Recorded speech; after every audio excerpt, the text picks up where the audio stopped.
Араластар ағаларым, жаңағы бізге құтты болсын. Біз айтпағанда кім айтады? Мына қазақ бауырлас елдің көп YouTube каналдарынан арқайшағынан көріп атабыз. Тарихты өзгертіп, тура емес өңітті айтып ушундай болуп атат. Қазақтың бір Тынышбек сізге сұрауда Қабанбай деген батыр бар да. Ошондо канчалык жылдары канчалык деңгээлде туура эле билбейм, бирок Жантайды өлтүрүп атат, Карабекти өлтүрүп атат.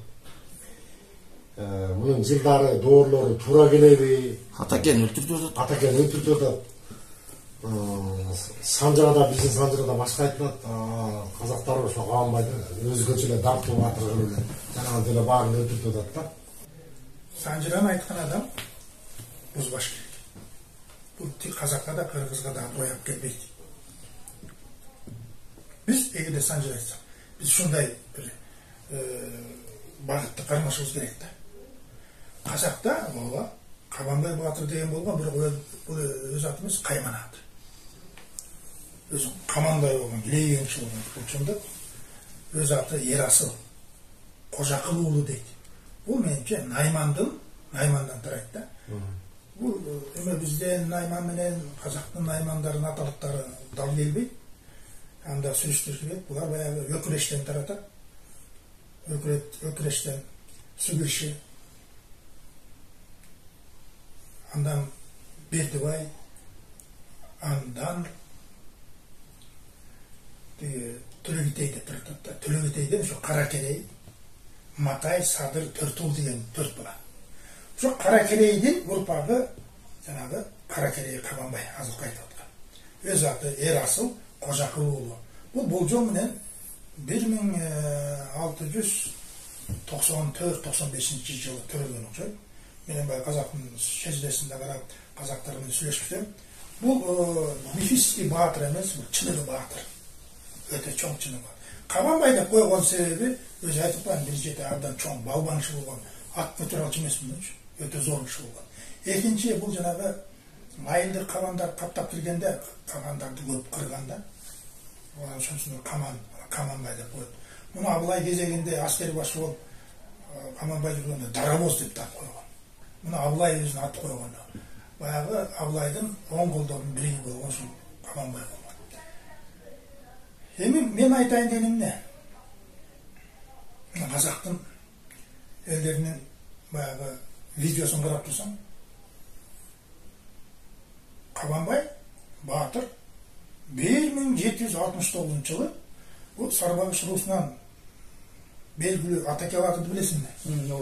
Ошо Атаке баатырды 1769 жылы жекеге чакырып, анан Атакени өлтүрүп атат. Тынай уулу Атакени. Тынай уулу Сарбагыш, Тынай уулу Атаке. Атаке качан төрөлгөн? Атаке 1720-1723 жылы төрөлгөн.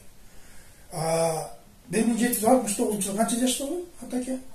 Болжол менен 46 жашта болду. Атакен 1769 жылы өлтүрүп атат. Нурбек. Атаке деген 1808 жылда түрү да. 1807 жылы таң айтылат, түрү. Баягы Эсенгул өлбөдү 73 жашында, 1800 жылы. Өкө Эсенгул менен Атаке бири-бирине душман болушкан да. Билесиңерби, Атаке менен Атаке да бийлик тараша коюп, Эсенгул өлтүрөм деп кат учуруп, бул баягы көлдүккө качып, тигинтип келген да.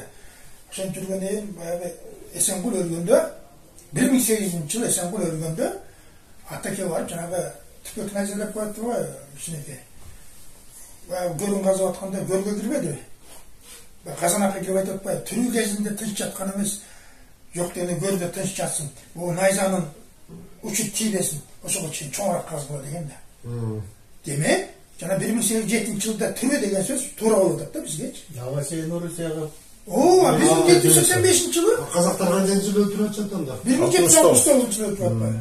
Мен ошондон мына бир ушунчалык видео тартып, элге жарыялап атат. Анан менде казак достор келип калганда айттым, уят деген барбы? Сен анчы мен аталымды айтып берейин сага.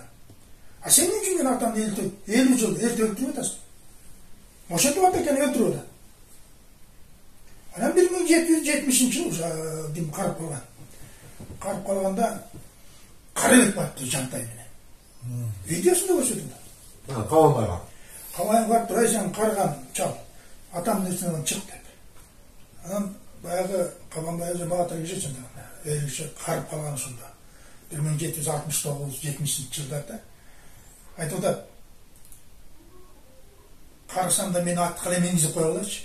Найзамды бергел дейді. Намыс керек, жылан дейді. Аларым айтып сонша. Олар айтып видео тартып. Анан баяғы қашыр ашып беріп анан Қарабекті де сайып өлтіреді, анан өзі аттан жығып өледі. Бұл тура баяғы 1700 жылдар қаза болады өзі. 1770 жылдар қаза болады. Мен ойымчачы. Тура. Ошонда Қарабек қанша жашта эле деген суроо туылат да.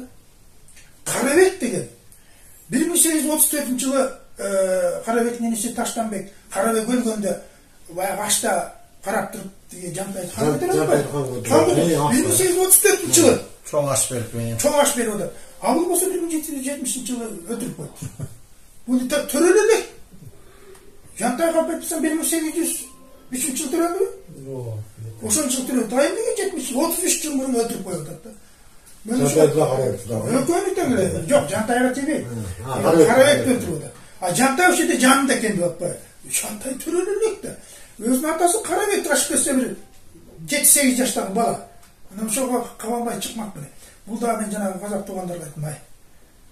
Сандыр айткандар калып айтпаш керек. Бизге да намыс. Биз атабыз 50 жыл, 60 жыл эрте өлтүрүп атасыңар. Качан өлгөн эмеспиз, ал деген белгилүү кишилер. Атага чыккан киши 1785 жылы Атаке деген Россияга киши жөнөтүп атпайбы? Ал 1770 жылы өлүп калды. Бул туура эмес. Муну деген казак туугандарга айттым, силер жана немесеңер тартыштырбай, урпактарга калсын. Азыркы учурда биз биригип, мындай бир ынтымакка келели да. Ошол учурдагы болгон салгылаш, ал ошол учурдун талабы болчу. Туурабы? Кабанбай силер үчүн баатыр, биз үчүн душман. Атаке силер үчүн душман, биз үчүн баатыр да, биздин атабыз. Биз үчүн өзүбүздүн тарыхыбызды сактап кала албайбыз. Ошо унчукпай турсак 20 жылдан кийин казактар айтчу мүмкүн, эмне унчукпайсыңар? Болгон окуя да депчи. Азыр айтып коеюн.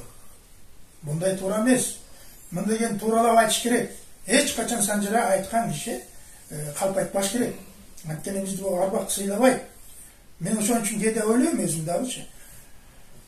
Бизди кечирейби, ушинтип айтсам. Бизди кечирейби унчукпай койсок, билип деген гана суроо да. Ачыгында Кабанбай өзү белгилүү киши, өтө чоң Баатыр болгон. Баатыр болгон да. Бул киши кайсы жерде душман келди десе, Кабанбай өз жерине кетип кыдырып жүрүп салгылашкан киши. Бул өзү Кабанбайга Маңгыстау деп атпайбы? Ошолорго чейин бар. Түркмөндөр да буларга кошулганда. Чоң түркмөндөрдүн чоң чабыш болгон буларда. Ошол жерге барып чабып чыккан кишилер да. Муну мен эч жок деп айта албайм. Бирок бул жерден митип атсак, мифический баатыр деп болуп атпайбы? Бул кандай? Кабанбайга өзүнүн баатырлыгы жетишет. Өтө чоң баатыр болгон үчүн. Ошон үчүн мен айта алам, мына тарых деген ушул. А биз унчукпайбыз. Атакени бир 70-жылы, 69-жылы өлтүрүп атса, дагы 38 жыл эрте өлтүрүп койду. Эсенкулду койгондо тирүү болот, Ошондо койгондо 18 жыл тирүү болот. Бул тарыхта калган. Туура сөз да. Анан келип алып биз ушинткенибиз болбойт да. Кыргыз казакты мындай чалыштырган максат эмес. Жылдарын тууралаш керек. Жылдарын тууралап койгула. Анан өзүң уяласың да. Уят да. Мен эмне үчүн айтып атам? Кыска бир нерсени айтып кетейин. Хандар деле чечкен эмес. Эгер жортуруш заманда айлар баш кое курулуш жашаганда бирөөнүн жылкысын тийип, бирөөнү чаап кетип жүрө берчү. Бирок ошондо сакалдуулар эле чечип койчу келип эле. Сакалдар. Баяктан кол курап чабышкан деген болгон, бирок ошондо сакалдуулар чечип койчу.